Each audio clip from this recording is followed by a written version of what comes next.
Hey, good morning, everybody. It is another episode of Fuck It Friday. Fuck It Friday. My name is Mike, if you don't know it, and Fuck It Friday is a video that I do sometimes, and it is one that generally is something that is something I want to talk about that maybe I wouldn't talk about in private, or in not public. I'm an idiot. I'm not really good at this. This is always a little bit off the cuff, but it's one that I maybe wouldn't talk about in polite company. But it's become something that I feel like I need to talk about, either because it pisses me off, I think it's funny, or anything else. But in case you don't know who I am, I want to say a little bit about myself, just so you understand my perspective. Number one, I'm a Christian. The reason why I'm a Christian is not because I have any kind of moral superiority.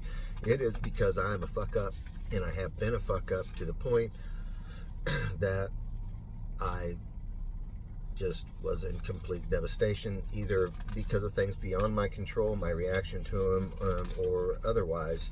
I found Jesus. I found him. What I did was I gave everything up in my life, because my life was just a complete devastation. I gave everything up. I had no control. I had no desire for living the life that I was, and I gave everything to God. I gave everything to Jesus, and what he did was he took everything from me. He took everything, and he gave only the good stuff back. And I know I have maybe not heard the audible word of God, but I have been called. I had a thought from the divine, in my opinion, and that's how I am a Christian. That's how I know that I am. I'm also a potty mouth. I'm a member of Generation X. I curse. It rolls off my tongue. I just, it's something that I'm not proud of. So you know that. I'm a husband. I'm married to a beautiful wife. This is my second marriage. My first wife passed away. Because of my Christian faith, I really take this seriously. My wife and I share chores and responsibilities, and she gives me a certain amount of authority in this, and I give her a certain amount of authority in this, and this is based on what we believe is God's plan for us, God's plan that we want to follow. She mows the grass, I do the dishes, that sort of thing. She is generally in charge of the kids, and I'm generally in charge of how we make money. There's that. I am a father. I love my kids. I have 3 children, one of which is from my first wife. He is 29 years old. 29 years old. Is that right? Yeah, 29 years old, and all 3 of them have been a blessing. They've been a marked. Each one in their own way has been. It's changed my life significantly for the good. I'm a ditch digger. I've been a laborer my whole career. I've been a laborer since 1989. I started working as a roofer at 17 years old, tearing off shingles, hauling bundles of shingles back up on the roof, and getting yelled at when I didn't do a good enough job. After that, got promoted to plumbing, and started out picking up cigarette butts in the parking lot. Once I got good enough at that, they promoted me to ditch digger. I was really good at it. Had half of my plumbing apprenticeship doing that. I've been a plumber since, I've been a licensed journeyman since 1999, been in the trade since 1996. And, to this day, I still dig ditches. On Monday, I just got finished filling in, the ditches that I just last dug. So I am a ditch digger. I am proud of it. I believe that there is, it's not about what I believe. It's just, it's historically accurate that the world, humans can't build, create, do anything of any value without digging a trench first. Civilization, one of the first things, is cultivation, is agriculture. Roads is another one. coming together and building homes, building places of shelter, all require getting a shovel out first. Everything does. I have more respect for people who dig ditches than I do anyone else. They're the ones that are, if a ditch digger dies in a ditch, he's not considered a hero. If a soldier in war, they say he died in the ditches, died in the trenches, mom gets a gold star, and a color guard funeral. Ditch digger, not so much. The unsung heroes, in my opinion. I'm a business owner. I've owned a business, small business, since 2013. What I'm going to talk about too, I think all three of these things gives me a very unique perspective on the things that I'm going to talk about. I think you should listen. I think anyone should. I think if you're a laborer, if you're a business owner, if you are a conservative, a liberal, a mother, father, to be honest with you, particularly academics, because this is a big part of that. Okay, I want to cover three. Points mainly, and I'm going to kind of label them based on how I, the level of irritation, the level of importance, and generally the level of irritation in my life. The sun is right in my eyes, guys. In case you didn't know, I got a screwed up eye. You can usually kind of see. That's one of the prices of tuition for this trade, because it was a work-related injury that happened in like 97, something like that. Anyways, things generally, give me gas. It's going to be something that gives me gas, gets me going, or grinds my gears. And that's going to kind of, that's how I'm going to rate the level at which I place this. This first one I'm going to talk about it just gives me gas, man. Every time I see this thing, every time I hear this thing, particularly see it, I have to walk out of the room. It just, I'm just going to make a horrible noise and just a terrible stink, because it just drives me crazy. So what this is something that I call Christian and meme only. It's kind of like being a rhino, Republican and meme only, but you're a Christian and meme only. And these are the people that I see online who pass along these memes that either will have scripture, or more generally saying, if you have the courage to post this on your timeline, and pass this along if you're, a Christian, or to whatever it is. And the thing that really drives me crazy about it is most of the people who pass these things along are either Christian at somebody, or they are Christian because it aligns themselves, or, chances are they're not Christian. The people who I do not see do this are pastors. If you're a Christian, you might be a good idea to submit yourself to the teachings of a pastor. And I can't think of anyone that I know of that does those, and generally their lives align with Scripture and with the words of what Jesus taught. Not all of them, but a significant amount of them. And so, if you're that person, remember that, yes, that God does have a plan for your life. He does have a plan for your life. Okay. So does the devil. Well, the thing you need to understand is the only way to get to heaven is through the Son. Okay. You have to take Jesus in your heart. You have to believe that Jesus is the Son of God. You have to be in a position and put you in a position to receive the blessings, to receive the instructions from the Holy Spirit, or Holy Spirit, some people call it.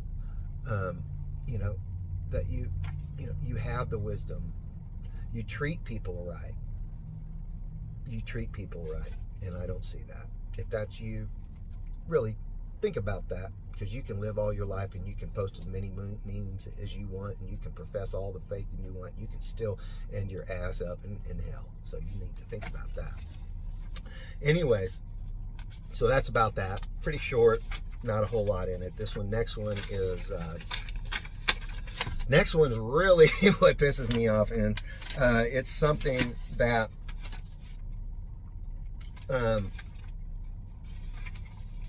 it grinds my gears. I mean, it gets me going and grinds my gears.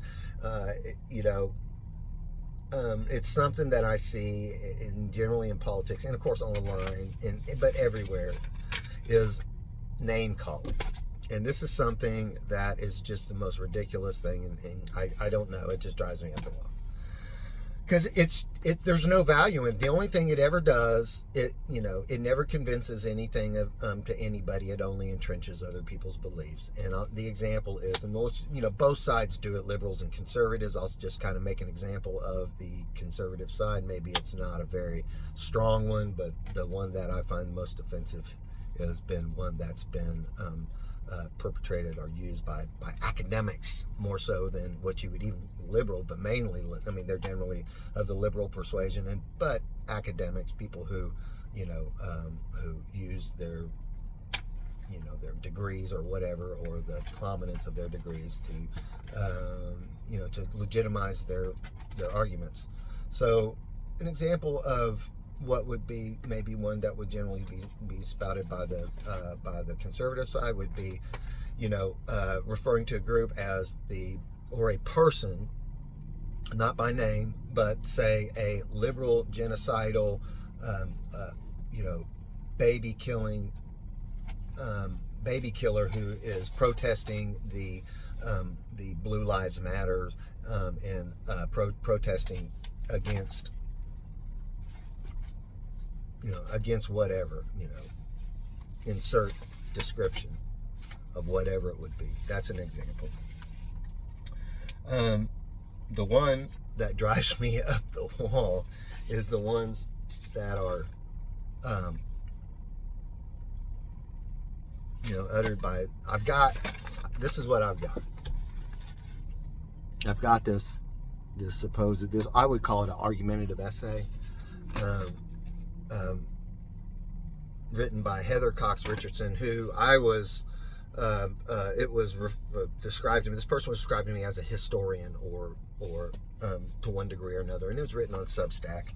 And in this argumentative essay, what I would call it, she has notes, or what I would call references, points of where she gets her information, and there's a lot of them, in here, and I wonder how much of this stuff is just ridiculous. Most of this is involving the defense package, the security package that they just recently passed, is 2024. Regarding the Ukraine, Taiwan, Israel, and let's see, what's the other one? There is another one here. China. Oh, well, that's Taiwan. Okay. So I'm going to read some of this stuff to you. The number one, this is one of them, and this is like the 1, 2, 3, 4. It's the 5th paragraph. I don't know how many words this thing is. It doesn't look like it's much more than 500 words. Well, maybe 1,000. I don't know. I'll read this paragraph to you. This is the 5th paragraph. It says, aid to Ukraine has been stalled since Biden first asked for it in 2023. First, MAGA Republicans said that they would never pass such a national security supplemental bill until the U.S. addresses the need for better security at the country's southern border. Senators, including Republican James Lankford, Republican of Oklahoma, took them at their word and hammered out a strong border security measure, only to have Republicans reject it when Trump demanded they preserve the border security as a campaign issue. The Senate then passed the National Security Supplemental Bill without a border measure. But that was back in February. Although it was clear the measure would pass the House, Speaker Mike Johnson, Republican of Louisiana, has steadfastly refused to take it up. So I just kind of want to break this down a little bit. So I'm calling them, first the big one, pretty much the only one in this, is the MAGA Republicans. So we're differentiating that group from any other group within the Republican Party. And, we wouldn't want to call them the opposition. That's not inflammatory enough. Okay, and so what they're doing is they're referring the politician who was, I think the senator who was, along with their vote, who was, who was helping them to pass the vote. I mention him by name, okay? Then what they do is they refer to the opposition as making their decision based on what Trump said and said, and that it was a campaign issue, okay? So this is their reason. They don't explain why. They make it sound that there would not be a border security measure had it not been for them requiring it. They wanted a border security measure. So first of all, I'm going to say, well, what is wrong with that?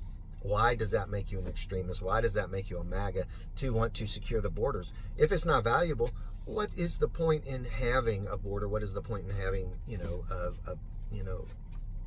the gates that control the influx of it? Okay. And so why did they do that, even though the bill was a strong border? It hammered out a strong border security measure. Why was that? Well, when you look at on an internet search, I have a hard time finding any particular reason why, other than Trump saying that he wanted it for his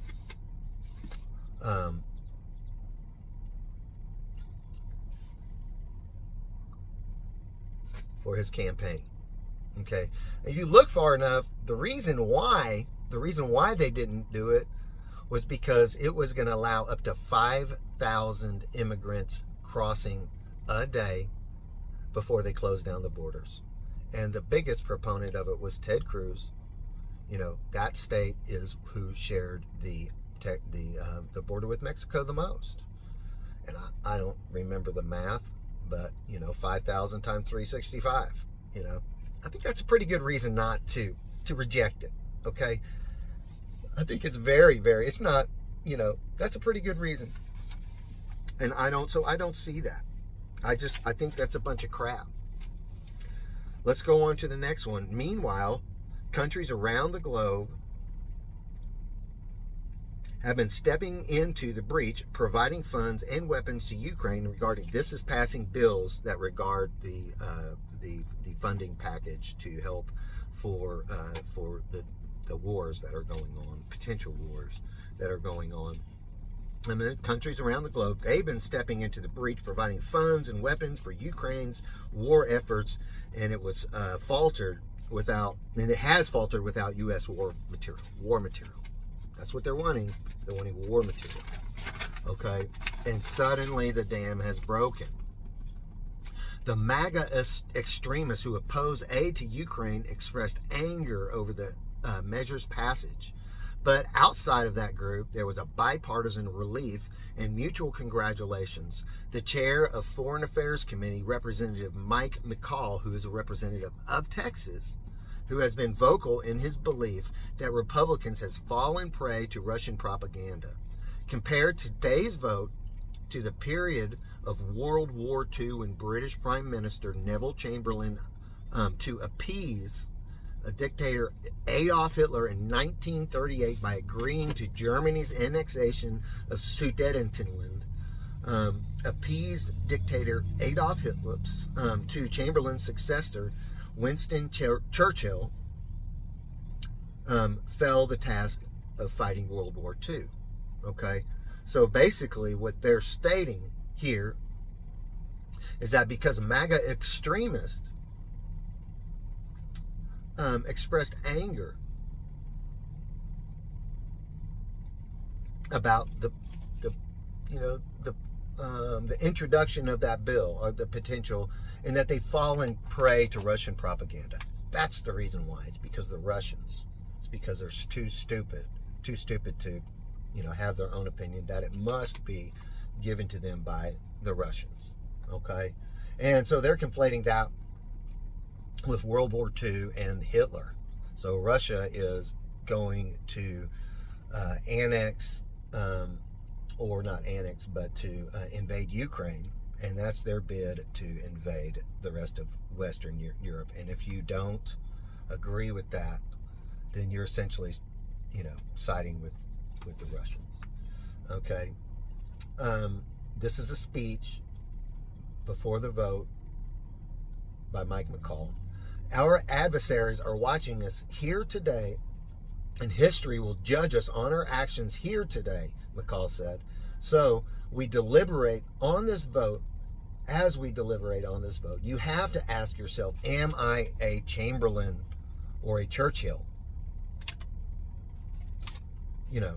So obviously, if you don't vote for that bill, then you're basically capitulating to Hitler. The same. So, here we go. The people who oppose it are MAGA extremists, right? Everybody else who's going along the lines are by name Michael McCaul. Okay, now let's go on to our next one. House Minority Leader Hakeem Jeffries, Democrat of New York, said for months, the national security priorities of the American people have been obstructed by pro-Putin extremists, determined to let Russia win. They're compromising national security because they're determined to let Russia win. A bipartisan coalition of Democrats and Republicans, so not, there's no, just Democrats and Republicans, has risen up to work together and ensure that we are getting the national security legislation important to the American people. It's important to the American people, and we need to get it over the finish line. Now let's move on. Secretary of Defense Lloyd Austin also released a statement welcoming the passage of the measure. This bipartisan legislation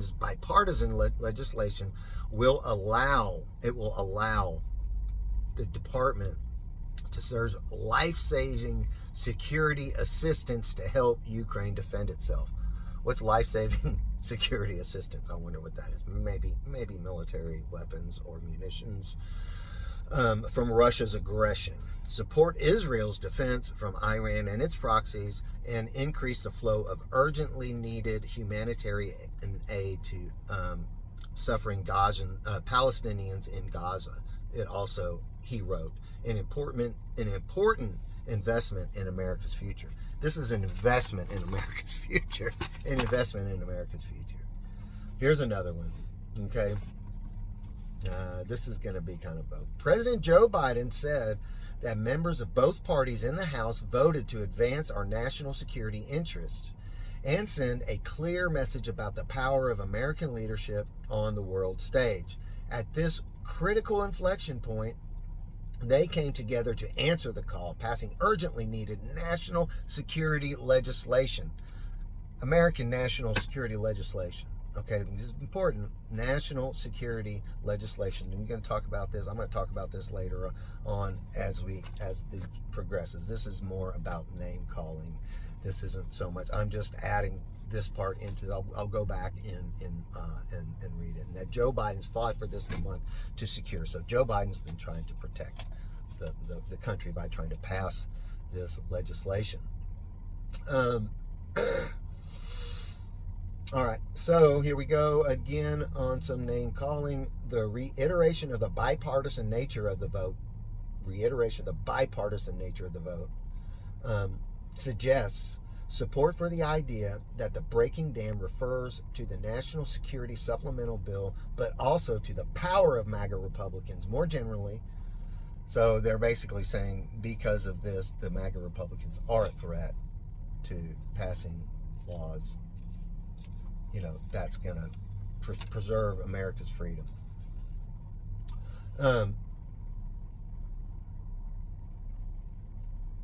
Then, Tom Cole suggests this interpretation in the interview today by Ryan Lizza of Politico.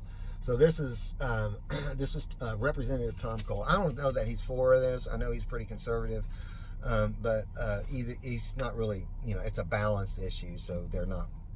He's not saying either way. He's just expressing that as a. This goes along with their argument. There's some more stuff about Trump. There's enough about Trump. We don't have to worry about that so much. Okay, so since the Republicans took control of the House, Republican leaders have had to turn to Democrats to find the votes to pass crucial legislation like National Security Supplemental Bill, preventing the U.S. default and funding government. Republicans interested in governing and eager to protect the institutions of democracy appear to be getting fed up with the attention-seeking and bomb-throwing MAGA faction that refuses to do the work of governing. So if you oppose them, you're throwing bombs and you're refusing to work. And the only reason why anything good that's being passed is because of the influence of the Democrats, and that it has to be bipartisan. Goes on. The frustration might have been on display when the House also voted on a fifth measure, a border bill extremist Republicans demanded because it was considered under a suspension of rules that needed 2/3 of the majority to pass. The measure failed with a vote of 215 to 211. Aaron Reichland Melnick, a lawyer with the American Immigration Council Advocacy Group, noted that the last time the House voted on a similar measure got 219 votes. This time, fewer votes, even though it added $9.5 billion to Texas, Florida, and other states restricting immigrants' rights, right? So basically what they're saying is that they're just trying to demonstrate that,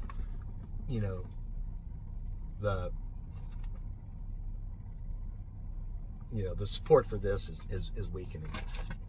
I'm assuming it's to encourage the continued fight against the extremist MAGA Republicans. Another one. This is the final name calling thing, and this really says a lot. Okay, this is something that happened back in 2020, and it was Hillary Clinton who was opposing somebody who spoke out against the war. Against not necessarily a specific war, I don't think. Maybe it was Ukraine. I think it probably was. Spoke out against the war in Ukraine. Democrat, Samoan, Hindu, was a member of, I think, their state legislature when she volunteered to fight in Iraq War as a combat veteran. This lady's a combat veteran.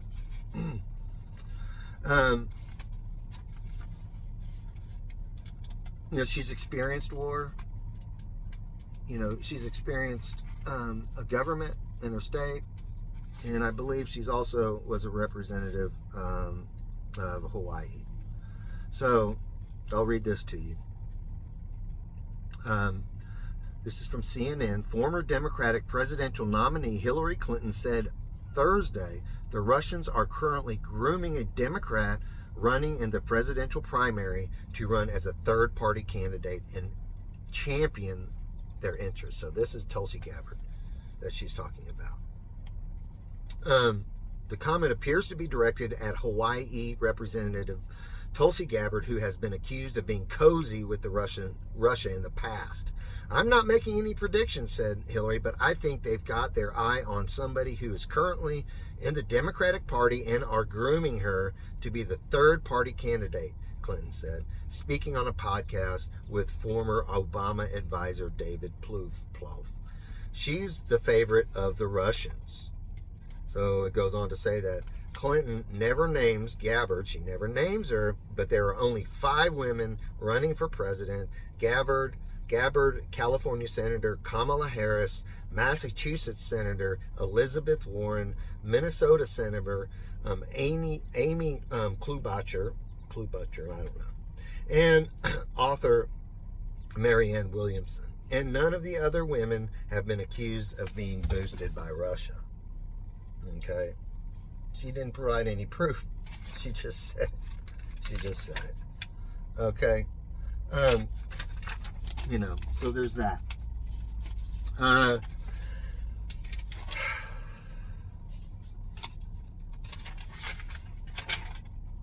So this is kind of where I really want to kind of pick this article apart.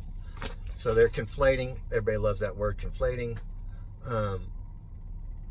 They're conflating national security, sovereign American national security, with this bill that provides funds to, number one, to Ukraine, which is fighting against Russia, to Israel, which is fighting against Iran, to Taiwan, who's in dispute with China.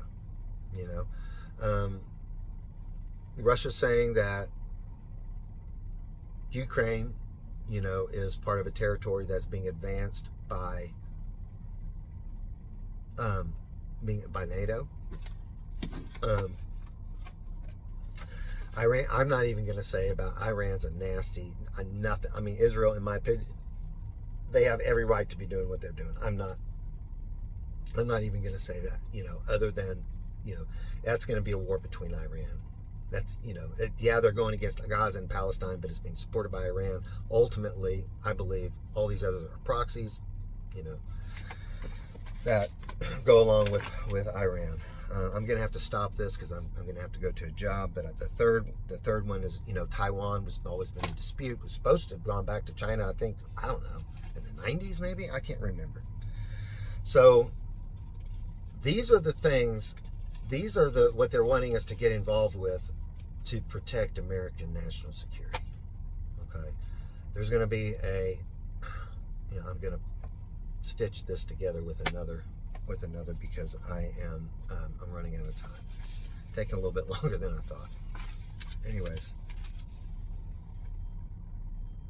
Okay, I am back. I wanted to go on about the security measures that they are talking about. Okay.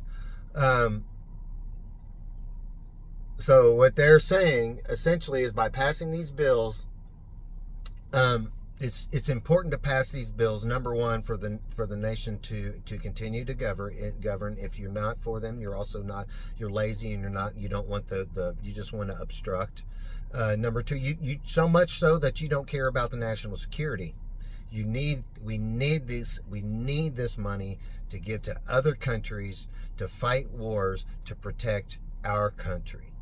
So we're going to take the wars, make sure the wars stay off our borders by spending this money in other countries. Okay, this is something I want to read.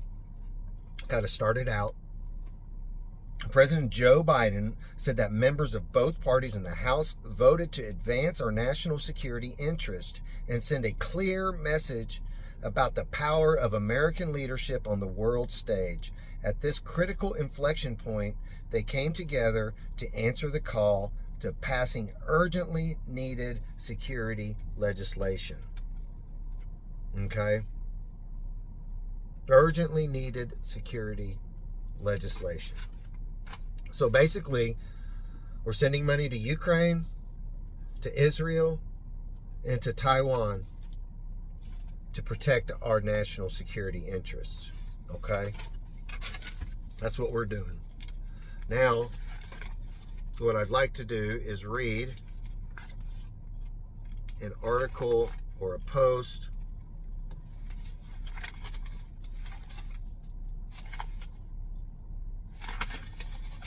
from the FBI. Here we go.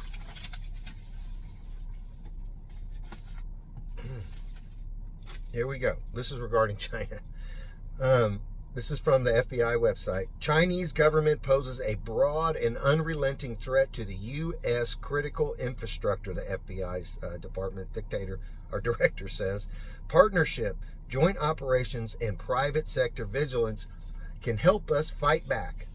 Director Ray of Vanderbilt University Chancellor Daniel Demir during Vanderbilt Summit on Modern Conflict and Emerging Threats in Nashville on April 18th, 2024.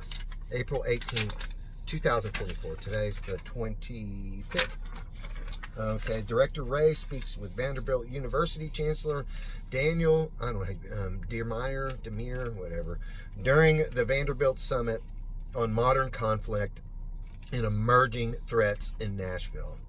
FBI Director Christopher Wray on April 18th warned national security and intelligence experts, as well as students, that risk the government of China poses to U.S. national and economic security are upon us now, and the U.S. critical infrastructure is a prime target. The FBI is telling students that China poses a risk to U.S. national and economic security, and they are upon us, and it's clear that they're going after critical infrastructure. Okay? The PRC, the People's Republic of China, has made it clear that it considers every sector that makes our society run as fair game. Every sector of American society that makes it run fair game. Okay? This is in its bid to dominate on the world stage, and that its plan is to land blows against civilian infrastructure to try to induce panic and break America's will to resist. He said in remarks at the Vanderbilt Summit on Modern Conflict and Emerging Threats in Nashville. Now, he suggested that partnerships with both private sectors and academia can be powerful tools to quest and neutralize the threat. Okay, now this puts it on private sector and academia, so it's important. This is important for the private sector and academia and the government to work together to help reduce this threat. And he says, understanding the threat. The overall threat from Chinese communists is a hybrid one that involves crime, counterintelligence, and cybersecurity. That's crime, counterintelligence, and cybersecurity. Okay, that's kind of important. In which the FBI is countering with resources from all three mission spheres, which would be government, academia, and private sector. Notice there's no military. Okay. The threat is partially driven by the CCP's aspiration to wealth and power. I'm not sure what that is, CCP. Ray added that China wants to seize economic development in the areas most critical to tomorrow's economy. Okay, even if doing so requires theft. The Chinese government has tried to pilfer intellectual property, technology, and research from nearly every industry in the U.S. economy, he noted. They've been doing that forever. We all know that. They've been doing it forever. You know, Russia and China both have been, they were known for stealing our technology and then, producing a crappy version of it. Okay?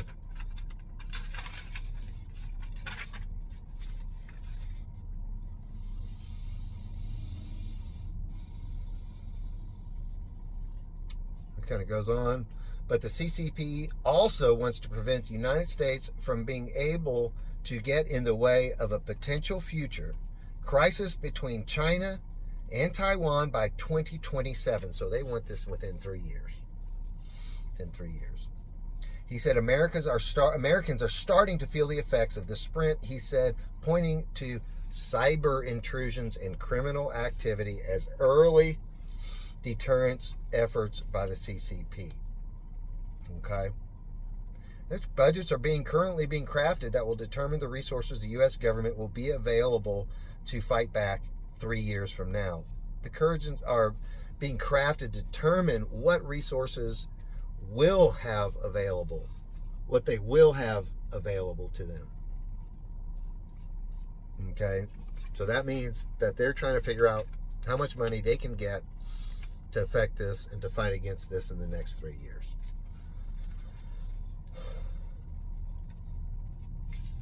I may have to take a break from this. I see some homeowners. I'm going to go ahead and shut this down. We'll stitch it together.